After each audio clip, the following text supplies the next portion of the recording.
From a real early age, I felt like I was the only man, you know, in my household, and I had to be the man in my household because my mom never really had a stable relationship. I mean, when I was growing up, and I had two younger sisters, so you know, they were looking up to me a lot. My mom was even, you know, looking at me to help sometimes when I could, to babysit, pick my sisters up from school, things like that. And so, you know, I had a lot of responsibility from an early age. Coming from where I come from, it's the norm almost. So you're used to seeing things like that, and you grow up in situations like that.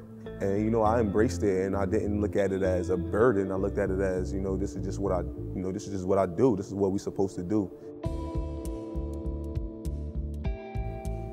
I think I started playing basketball when I was about 8 or 9 years old, and it kept me out of trouble. I wasn't getting in trouble. It was a reason to get out of class when I was in high school, middle school. You know, we got to leave early from school. So it was something fun to do. And once I played against some good competition, and I felt like I was good enough to make something of this, I felt like, you know, this could change a lot of people's lives if I do something good.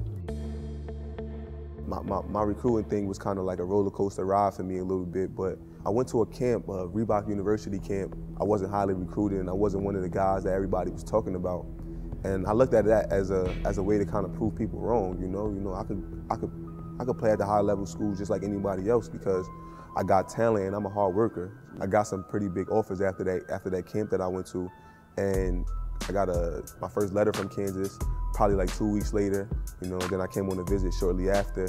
I just don't understand how you can come on a visit here and not want to commit like right away. You know, just the atmosphere and, you know, how the fans embrace you on a visit. You know, everybody knows your name and what school you go to, how many points you average in high school is just, you know, it's the craziest thing how much love you get.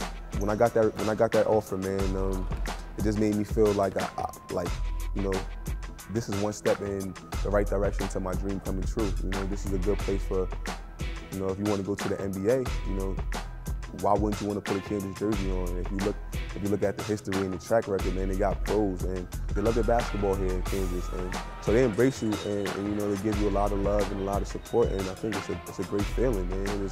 You can make so many people days just by going out there and you know, and busting your butt.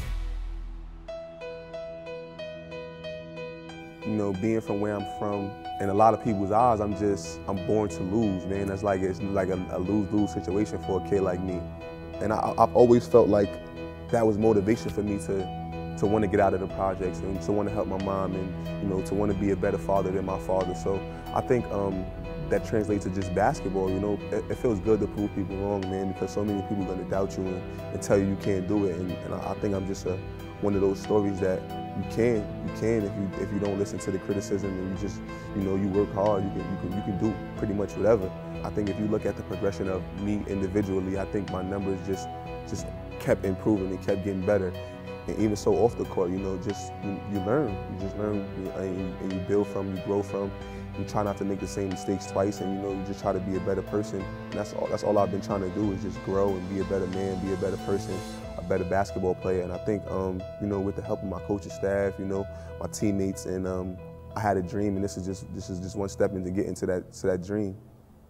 Taylor puts it on the floor and takes it in, soaring to the rim and throwing it down. Tyshawn into the lane, drives it up and scores.